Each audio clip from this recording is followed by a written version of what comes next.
अध्याय 5। श्री सुखदेव जी का अंतिम उपदेश।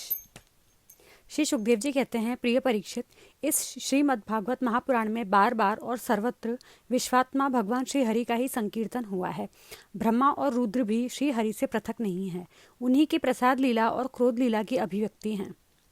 हे राजन, अब तुम यह पशुओं की सी अविवेक मूलक धारणा छोड़ दो कि मैं मरूंगा।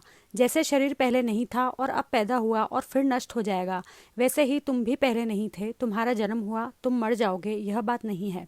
जैसे बीज से अंकुर और अंकुर से बीज की उत्पत्ति होती है, वैसे ही एक देह से दूसरे देह की और दूसरे देह से तीसरे की उत्पत्ति होती है। किंतु तुम न तो किसी से उत्पन्न हुए हो और न तो आगे पुत्र पौत्रादिकों के शरीर के रूप में उत्पन्न होगे। जैसे आग लकड़ी से सर्वथा अलग रहती है, लकड़ी की उत्पत्ति और विनाश से सर्वथा परे, वैसे ही तुम भी शरीर आदि से सर्वथा अलग हो। स्वप्नावस्था में ऐसा मालूम होता है कि मेरा सिर कट गया है और मैं मर गया हूँ, मुझे लोग शमशान में जला रहे हैं, परंतु ये सब शरीर की ही अवस्थाएं दिखती हैं, आत्मा की नहीं। देखने वाला तो उन अवस्थाओं से सर्वथा परे, जन्म और मृत्यु से रहित शुद्ध बुद्ध परम तत्व स्वरूप है। जैसे घड़ा फूट जाने पर आकाश पहले की ही भांति अखंड रहता है, परंतु घटाकाशता की निवृत्ति हो जाने से लोगों को ऐसा प्रतीत होता है कि वह महाकाश से मिल गया है। वास्तव में तो वह मिला हुआ था ही। वैसे ही देहपात हो जाने पर ऐसा मालूम पड़ता है मानो जीव ब्रह्म हो गया। वास्तव में तो वह ब्रह्म था ही, उसकी अब्रह्मता तो प्रतीति मात्र थी। मन ही आत्मा के लिए शरीर, विषय और कर्मों की कल्पना कर लेता है और उस मन की सृष्टि करती है माया।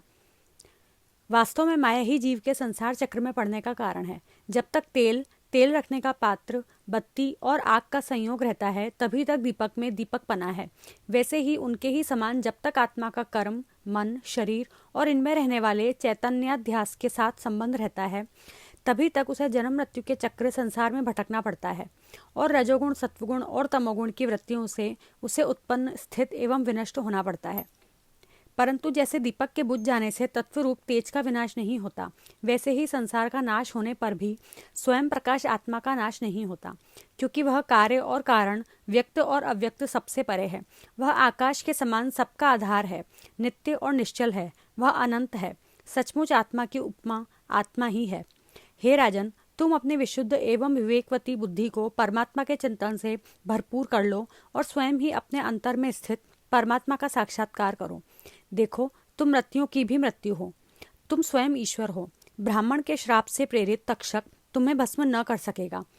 तक्षक की तो बात ही क्या, स्वयं मृत्यु और मृत्युओं का समूह भी तुम्हारे पास तक न फटक सकेंगे। तुम इस प्रकार अनुसंधान चिंतन करो कि मैं ही सर्वाधिष्ठान पर ब्रह्म हूँ, सर्वाधिष्ठान ब्रह्म मैं ही हूँ। इस प्रकार तुम अपने आप को अपने वास्तविक एकरस अनंत अखंड स्वरूप में स्थित कर लो।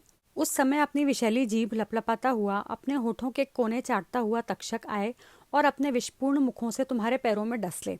कोई परवाह नहीं, तुम अपने आत्मस्वरूप में स्थित होकर इस शरीर को और तो क्या, सारे विश्व को भी अपने से पृथक न देखोगे।